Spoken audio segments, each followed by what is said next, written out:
So the COVID-19 pandemic has been on for about 6 months now, and with it came new normal as our way of living has totally changed. Innovations also came with it as people got into making ventilators, face masks and other protective materials. But the primary objective was to find a cure, to end the pandemic, and there have been attempts here and there by institutions, countries and even individuals.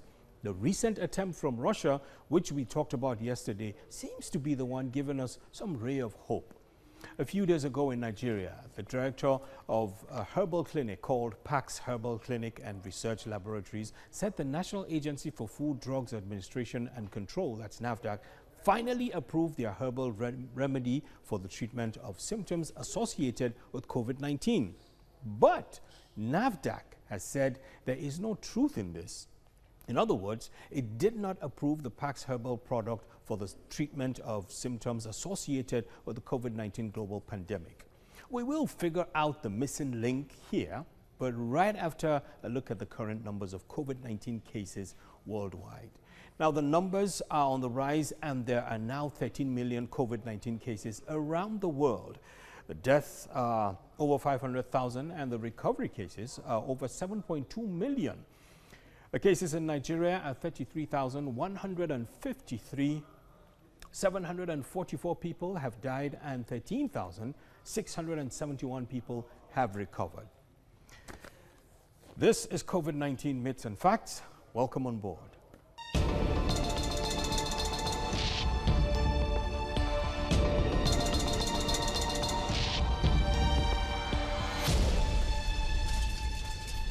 Scientists and researchers around the world are in the race to find a cure or a vaccine for the coronavirus, and this has in some cases created confusion between manufacturers and government agencies.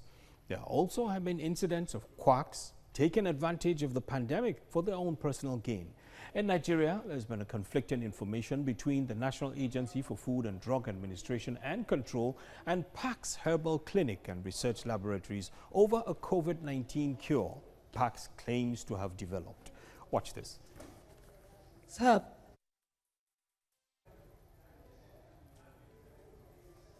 So, joining me via Skype is Professor Mojisola Adeyeye. She is the Director General of the National Agency for Food and Drug Administration and Control, otherwise known as NAFDAC. Thank you for joining us, madam. We appreciate it.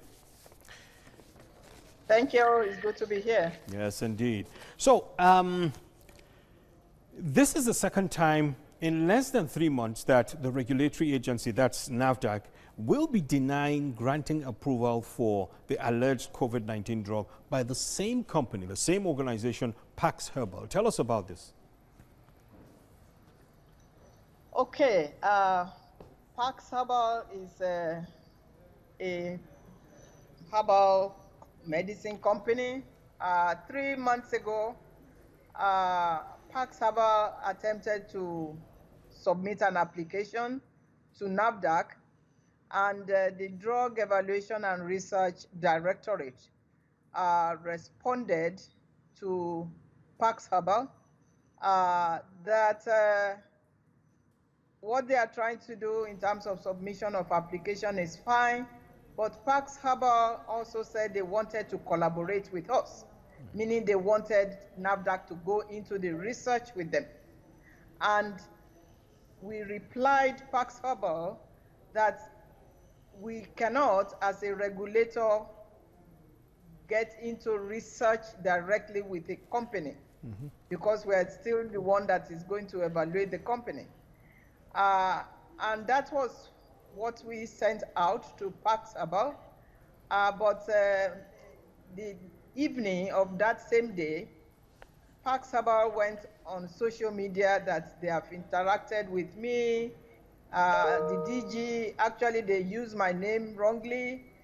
They put, I don't know, one name that I'm not familiar with. They supported their claim with some documents. They even used my husband's name.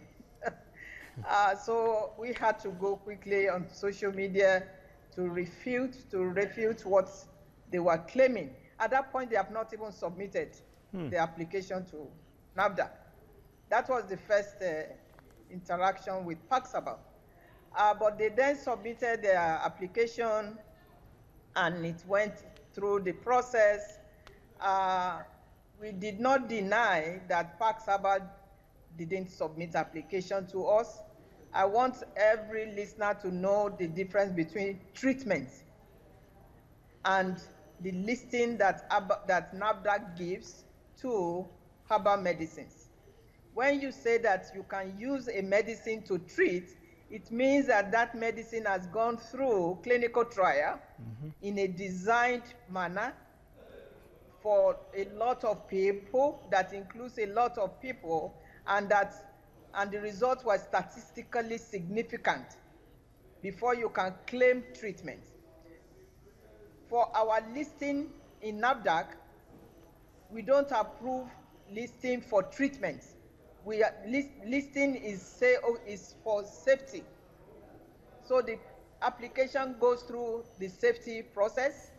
The samples, of course, we will do toxicity, we will do microbial content, we will do pesticide residue, knowing that these are all plants, and other tests like that, just to establish that it is safe.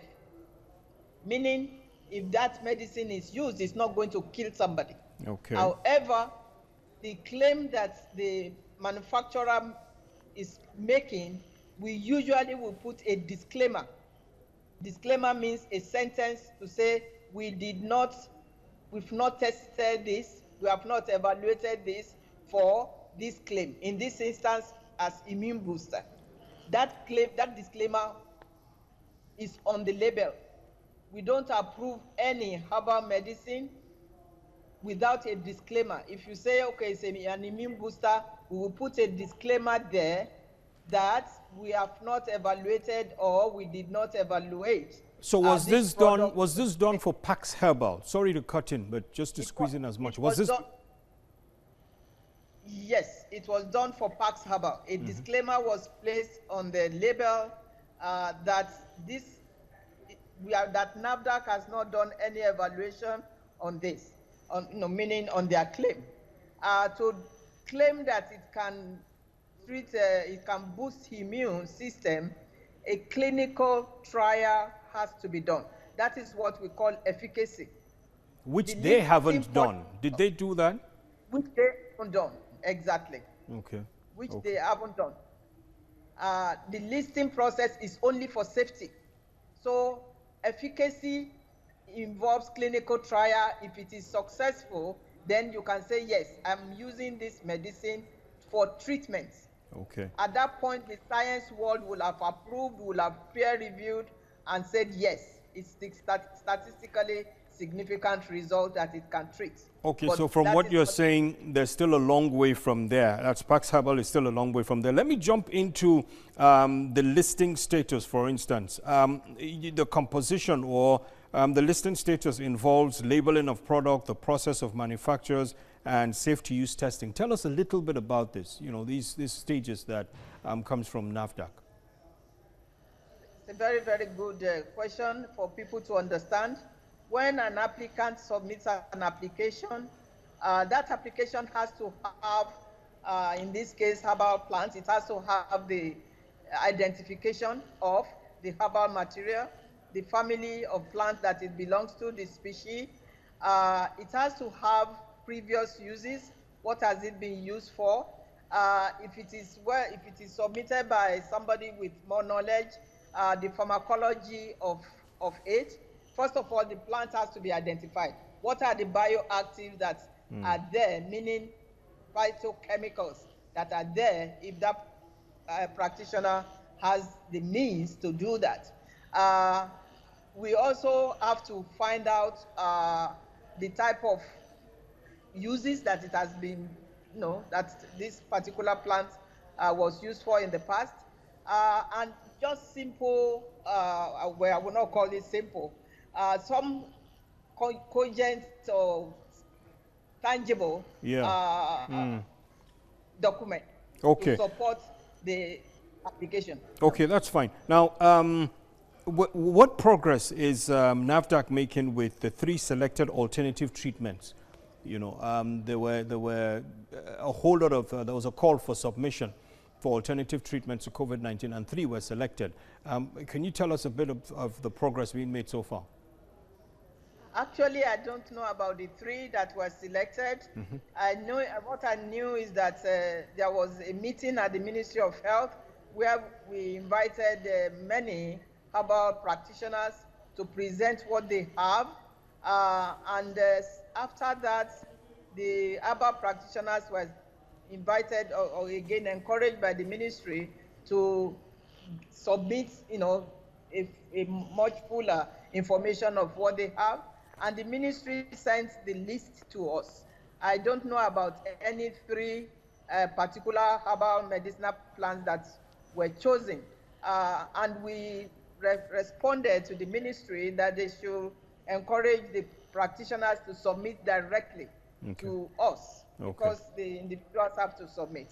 But just to continue what I was saying, after the application is reviewed, then we have to also find out whether the manufacturing site is conducive for human consumption. Okay, we will be calling you. We have to leave right now because we're pressed for time. Thank you so much for making our time for the show. We will be calling you for updates as the need arises. Thank you so much. Professor Mojisola Adeyeye is the Director General of NAFDAC. That's the National Agency for Food and Drug Administration and Control. And that's it for today. Is there a ray of hope at the end of the tunnel? Yes, indeed, especially with the attempts being made at the findings in finding the cure from Russia, you know, the development we have from Russia, which we shared with you yesterday. But until then, make it your business to stick to the NCDC guidelines. Thank you so much for watching. You take good care and stay safe.